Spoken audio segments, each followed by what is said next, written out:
advocacy for women.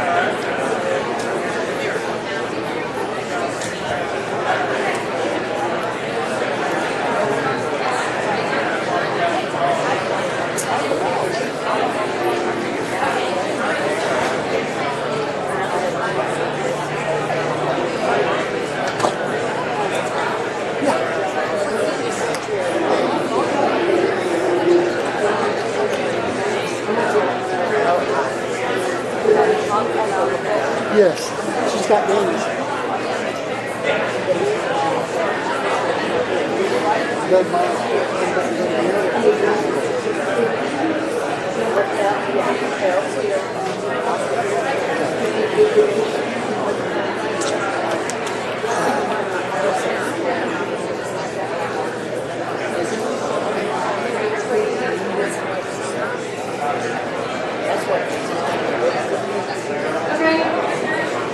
Hey guys, we're back from lunch.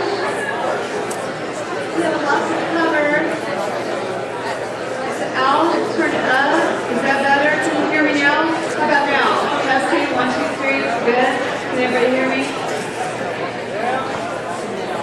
You know, the last day of the seminar is, for us, it can be a sad day because when we visit a nation state and we hold a seminar for 2 days, we fall in love with you guys. And the third day we're sad because we know that we got to go home, right? And so it's a good thing too because we know that we came in and we did work hard to teach you as much as we can to cram it all into a 3-day event. David used to just do 2 days. And then when I started teaching with him, after we got married, I teach a very narrow niche that I think is one of the most essential, and that's how to soothe anybody. And I've got a thumb drive, and if you don't have it, you're going to want it. I made my price super affordable. It's like $45 for my thumb drive. It's worth tens of thousands because it's all about what it can do for you. But the only documents I've put in there are the ones that have already gotten wins. Some are right in the middle of getting wins. But it's winning content. And the content in there, I'm going to teach you a lot today. So I have to put in my mind, what is it that's the most important? Because I'm not going to be like David and keep here until 7:30. Or should I? Yeah. Really? Because I love to teach just like David does. I can keep going till midnight. So I'll have to try to just limit it to the very thrust of exactly what you need and try to pack it in as tight as I can where you're walking away with real valuable nuggets of information, tools for your tool belt. By the way, David used that earlier. That's my line. We got that from me. I've always put new tools in my tool belt, always learning more skills and adding more documents to my thumb drive all the time. Because I'll create a document for somebody. I know you're shocked. People come to our office and they've got a lot of need. A lot of the time they can never afford to pay us, and we don't charge, we just take donations because with the money we can help somebody that also has no money. So every once in a while somebody will come by and make a donation, which is much appreciated because our hearts and our souls are in the fight and we're in the trenches daily. And I have to tell David we got to have a day off, so we take 1 day off a week. The rest of the time we're working from like as soon as we wake up. And I have to tell David about 2 a.m. sometimes, put the computer down. It is nighttime. Bonnie, there's one more lady that lost her kids to CPS. I have to respond. I have to tell her what to do. And the bottom line is we can't help everybody because there's so much need, which is why we are helping raise up warriors like you to stand in the gap and help us fight the good fight. We cannot do this alone. We have to have you stand in the gap and help us. It's essential. People will ask me, Bonnie, how did you learn the law? Are you an attorney? And then I tell them my story, which I know many of you have asked me already. How did you learn the law? If you've ever watched me on some of the other previous Vince, you've probably heard the story, so suffer through it for the other folks today, right? My story began when my father died in the local county jail from medical neglect, was dead within 3 weeks of pneumonia. He was only 69. And I was furious because my dad, as a single father, raised me and my older brother. And I love my father with all my heart. He was a good man, hardworking, workaholic. I learned a lot of my workaholic stuff from my dad, watching him just work and serve and bless and help everybody that came across his path. He was a humble garbage man, a waste hauler. I highly encourage you, pay your waste haulers first when you pay your bills. I'm just saying that for a reason, because usually they go underappreciated. We don't realize how much work goes into waste hauling. They're working in all elements of weather, the hot sun, the cold, the ice, the rain. They're still out there picking up the trash, and my dad did it. And when he passed away, I ran the business, and I couldn't do it. It's way too much work. So I built the business up and sold it and paid off some bills because it's a very expensive business. And it was tanking me economically. Then, long story short, when my father died, I went around looking for an attorney because I was a good slave. This happened in 2011. I was a good slave back then. And I searched and searched and searched for almost 2 years to finally find an attorney even willing to take my case. I wore myself out telling the story over and over again to attorneys that would listen for about 2 hours and then throw out some wild number of a $50,000 retaining fee that I couldn't afford. But I found an attorney just shy of the 2-year statute of limitations willing to take the wrongful death claim into federal court and sue the county and the jail management company and the sheriff in federal court. And he did his investigation, his thorough study to find out how to do it. So I babysat him, and I was on him frequently. I'm like, shouldn't we have our depositions done by now? Let's go ahead and find all those fact witnesses that were former employees of the jail to find out what firsthand witness testimony they have. Make a long story short, by the time we sued, you always have to be, it's a chess game, right? You have to know what's coming back at you, how they're going to respond to suit, because it'll help you prepare a really strong, power-packed pleading that they cannot prevail against. Do you know how to do that? Would you like to learn today? Yes. Okay. Well, I'm going to teach you, and I'm going to try to throw a lot in, so if I'm losing you, let me know. But a lot of the documents that helped me win in federal court is that I did open records requests first to the hospital.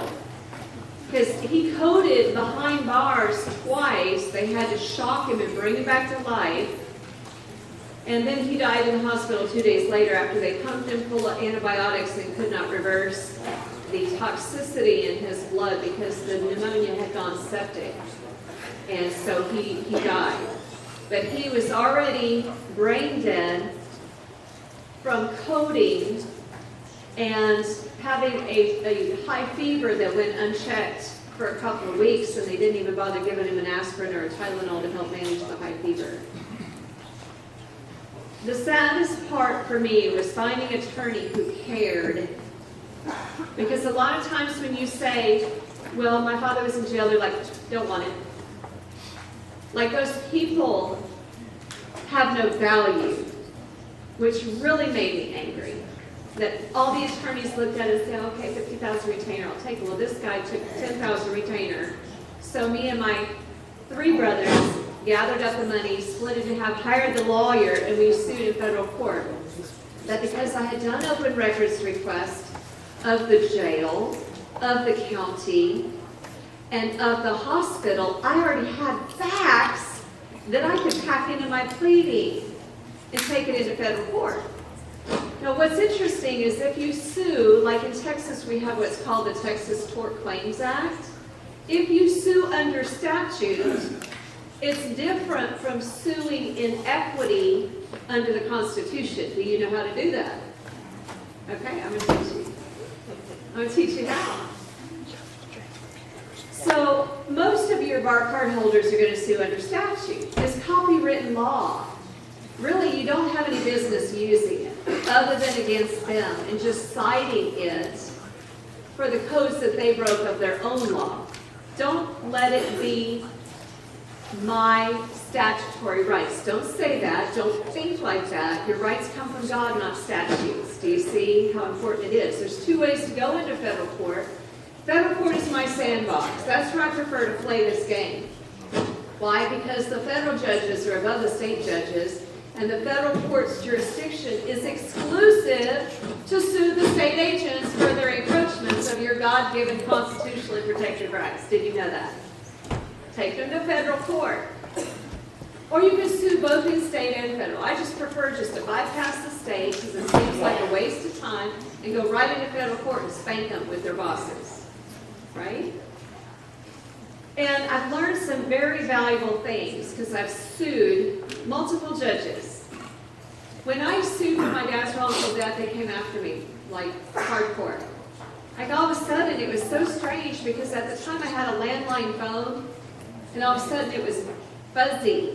Couldn't hear the call. And I thought, well, what's wrong with my landline phone? So I just disconnected the line and didn't use it anymore. See, the county and the state, they have power to stalk you and to listen to your calls and to do all kinds of foolishness you don't even know exists. Have you ever heard of stingray technology? Yes? Is there anybody that doesn't know what that is? A lot of people. You're going to be disturbed when you hear this. But I'm just telling the facts. The stingray technology was created out of a company in Florida that acts like a man in the middle attack. You ever heard of a man in the middle attack? Okay.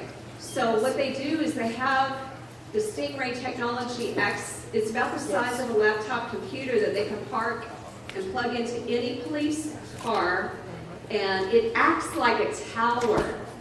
So all the calls in a neighborhood, let's say whatever the radius is, a half-mile radius, a mile radius, they can ping all the calls go into the laptop so that the police officers can read what's going on in that neighborhood. Did you know that that's capable, that's possible? Does that seem like a violation of searches and seizures without a warrant? Does that seem like a privacy invasion? And they're looking for words like, I don't know, cocaine, marijuana, drugs, meth, whatever, right? That's how they catch the drug dealers. But at the same time, they also know a lot of your private business. It's none of their business, right? That's what happens. And so there's always slang terms for those drugs. Like, I hear meth is called ice. I don't know if that's true. I hear meth has all kinds of fancy names that I don't even know about because I don't live in the drug culture world. And I usually don't hang out with meth addicts unless the county throws me in jail, and then I wind up having ribbies like that. But it's okay. I witness to them about the Lord, pray over them. Changes the whole dynamic, and then I write writs of habeas to get them out. Most of the drugs that are created in the county. Did you know that? By the sheriff many times, or the deputies, or maybe it's private contractors for the sheriff. Did you know that? Oh, you didn't know that? You see, there's so much racketeering in our states, then they profit so much from drug charges. It's worth millions to ring you up on a small marijuana charge. Did you know that? Yeah. So, of course, they want to put the drugs on the street so then they can come in and catch you and call you a drug dealer, even though you may have had one little ounce and it was personal use. They'll ring you up for 99 years. Have you ever heard of that before? Yeah. Yeah. For one marijuana joint, 99 years of confinement. It's all charges against your trust. Right? It's a way that they fund government is to target you. But there's ways that we can stop that fraud and racketeering. And extortion, and false claims filed in commerce. There's ways to navigate through it. There's charges against my estate, Your Honor. Well, I'll go ahead and authorize trust payment for the injured party, but I am suspicious of fraud, so I'm going to go ahead and require you do a forensic audit and find the injured party that I may restore them and make them whole, which is biblical. Because I am a trust protector of the trust, and I know you are too, because you're a good trustee, aren't you, Judge? No, they're not. No, they're not. So here's what we're going to do. Give me, according to the Fifth Amendment, the Sixth Amendment, due process requires, and oh, by the way, when I show up for court, it's a different day, right? Because I know how to object, legal objections. As a matter of fact, I had an attorney go up against me